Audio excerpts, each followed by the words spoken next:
नमस्कार दोस्तों, नमो भारत न्यूज़ में आपका स्वागत है। दोस्तों, हाल ही में स्मार्टफोन्स और इलेक्ट्रॉनिक इंडस्ट्री से जुड़ी हम भारतीयों को खुश कर देने वाली एक बड़ी खबर सामने आई है, जिसकी माने तो जल्द ही हमारा भारत स्मार्टफोन्स का एक बड़ा एक्सपोर्टर बनने जा रहा है। इस खबर से चाइनीज़ मीडिया और उनकी कंपनीज़ की नींद उड़ चुकी है। इस खबर से जुड़ी महत्वपूर्ण जानकारी के लिए हमारी वीडियो से अंत तक जुड़े रहें और हमारे चैनल नमो भारत को सब्सक्राइब करना ना भूलें। दोस्तों, एक समय था जब भारतीय मोबाइल कंपनी के नाम पर लोग सिर्फ सैमसंग और नोकिया को जानते थे। फिर उसके बाद मोटोरोला समेत कुछ और कंपनियां आईं। एप्पल आईफोन तो बहुत सारे लोगों के लिए लग्जरी था, लेकिन सैमसंग गैलेक्सी सीरीज़ भी सबका सपना हुआ करता था। फिर आया रेडमी, रियलमी, ओप्पो और वीवो जैसे फ़ोन का दौर ऐसा आया कि सब कुछ तबाह हो गया। इन कंपनियों ने ऐसी जगह बनाई कि भारतीय बाजार पर चीनी मोबाइल का कब्जा हो गया।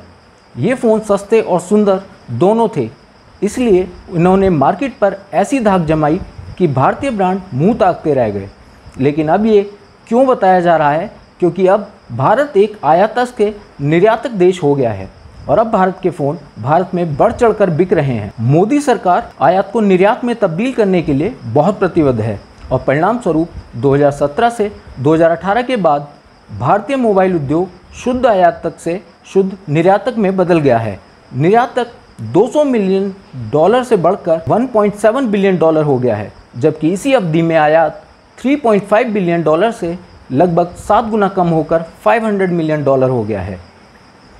आंकड़ों की माने तो भारत ने पिछले एक साल में मोबाइल फ़ोन के आयात में तेज गिरावट देखी है, जो एक साल पहले के 3100 करोड़ के मुकाबले 2021 से 2022 की पहली तिमाही में 600 करोड़ तक गिर गई है। ICA के अध्यक्ष पंकज मोहिन्द्रो ने कहा, 2014 से 2015 के बाद यह अब तक का सबसे निचला स्तर है। ICA उद्योग निकाय एप्पल, फॉक्सकॉन और कई अन्य कंपनियों के उत्पादों पर नज़र रखता है। 2021 से 2022 की पहली तिमाही के दौरान मोबाइल फ़ोन का निर्यात 4600 करोड़ रुपए रहा, जो 2020 से 2021 की इसी तिमाही में 1300 करोड़ रुपए से 3 गुना अधिक है। मोहिन्द्रो ने कहा, कोविड-19 महामारी की दूसरी लहर के बाद विनिर्माण जारी रखने और PLI योजना के समर्थन के लिए भारत सरकार की विवेकपूर्ण नीति उद्योग ने विनिर्माण और निर्यात में महत्वपूर्ण प्रगति की है। 2021 से 2022 की पहली तिमाही में 20,000 करोड़ रुपए के निशान को पार करते हुए 100% की ज़बरदस्त वृद्धि भी दिखाई है। भारत सरकार ने चीन के सस्ते बेकार उत्पादों पर लगाम लगानी शुरू कर दी है। चीनी स्मार्टफोन कंपनियों ने सस्ते वितरण विधियों का इस्तेमाल कर, जैसे कि लागत कम करने और खरीदारों तक तेज़ी से पहुंचने के लिए पूरी तरह से ऑनलाइन प्रक्रिया का पालन करने की कोशिश की। वहीं भारत ने उत्पाद के स्तर पर काम किया। भारत ने सीधे कंपनियों को भारत में उत्पादन निर्माण करने के लिए कहा। उसके लिए PLI योजना भी शुरू की गई। आज भारत में सैमसंग M सीरीज़ का हर फ़ोन नोएडा में बना रहा है। हमने आपको पहले भी बताया था कि कैसे मोदी सरकार इस मोर्चे पर भारतीय हित को मजबूती से रख रही है। भारतीय सामान और गैर चीनी फ़ोन उत्पादों की कीमत पर नियंत्रण के लिए सरकार ने इस मोर्चे पर भी क्रमबद्ध तरीके से लगाम लगाना शुरू कर दिया था। सरकार द्वारा 2020 में फ़ोन को GST स्लैब 12 से 18% में रखा गया। इसके नतीजतन चाइनीज़ फ़ोन कंपनियों के फ़ोन की कीमत में 1000 से 2000 तक का अंतर आ गया।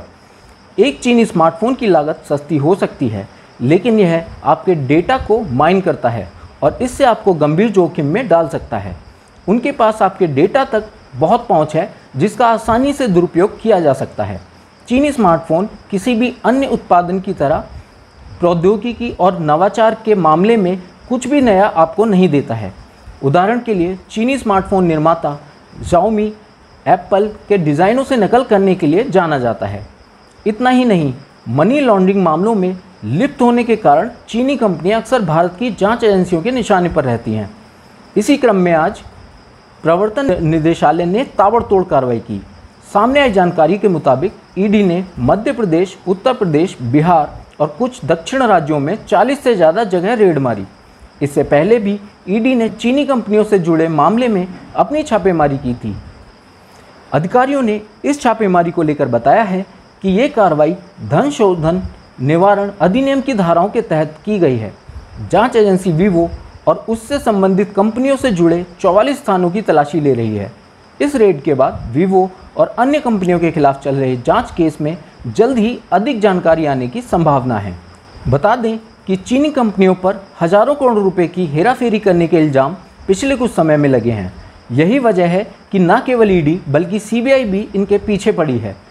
मई माह में ZTE कॉर्प और वीवो मोबाइल कम्युनिकेशन कंपनी के खिलाफ वित्तीय अनियमितताओं की जांच शुरू हुई थी। इसी तरह शाओमी कंपनी भी फाइनेंशियल फ्रॉड करने के कारण भारतीय जांच एजेंसियों के निशाने पर रहती है। अप्रैल महीने में ईडी ने शाओमी इंडिया पर कार्रवाई की थी और चीनी कंपनियों से जुड़े बैंक खातों में जमा किए गए 5,000 करोड़ से ज़्यादा रुपए जब्त कर लिए। ये कार्रवाई विदेशी प्रबंधन अधिनियम 1999 के तहत अंजाम दी गई है।